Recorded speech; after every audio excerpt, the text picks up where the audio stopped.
Appreciate it. You're very patient. I am very patient. You're very patient. I'm new here to the Senate, and I watch what you have to go through as chairman, and we thank you.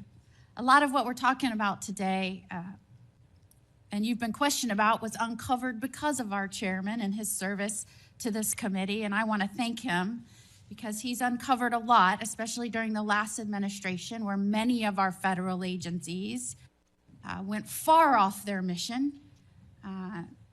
And I believe we wouldn't have as much information as we do if it wasn't for our esteemed chairman. So I wanted to publicly thank him.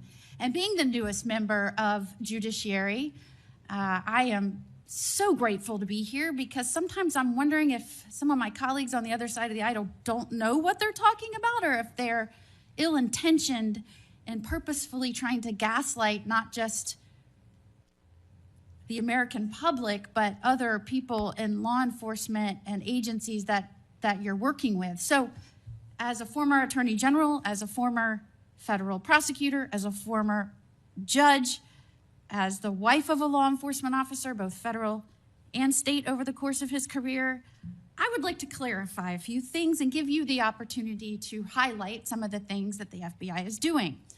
And two of the things I heard thrown out there, and by the way, it was when some of my colleagues would breeze in just in time to rail on you and spout out misinformation and narratives that have no grounding in reality to criminal justice, and then breezed right out as soon as they were done. And I think that it does the American public more good when the oversight function of Congress allows for you to comment in a way that makes sense and is grounded in reality.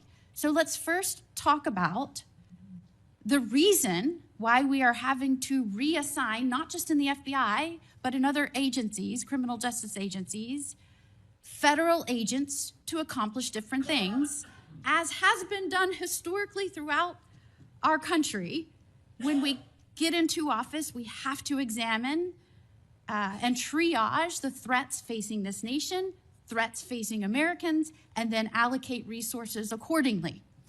I guess you are to be judged negatively because you are trying to reallocate the resources of the FBI to fix what the Democratic administration prior to this under Biden broke. So let's talk about the reassignment of federal agents and why that has been necessary.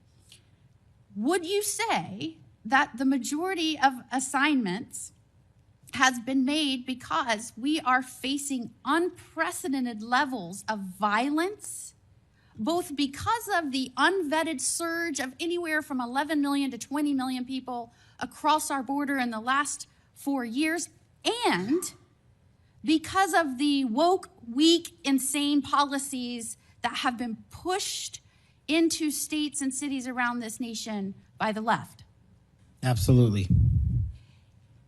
And so I hear you being grilled because you have rightfully pushed resources where they needed to go to protect the American public. And I have heard you questioned that you are in some way, and I'm going to use their words, which I don't believe is grounded in reality, that you are going to lean on local and state agents to do the job of the FBI.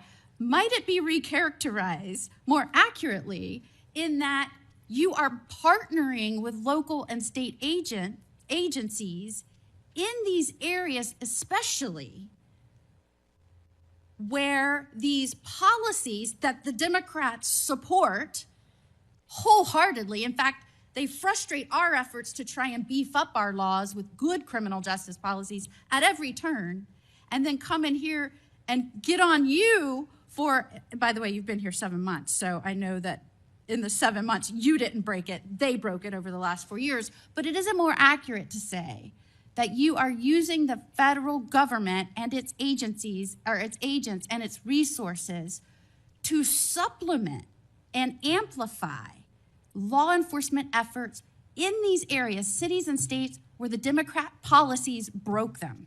It's been an integral part of my tenure to use local and state partnerships. I say it everywhere I go. We cannot do the work without partnering with state and local authorities in every single state and every single county in this country.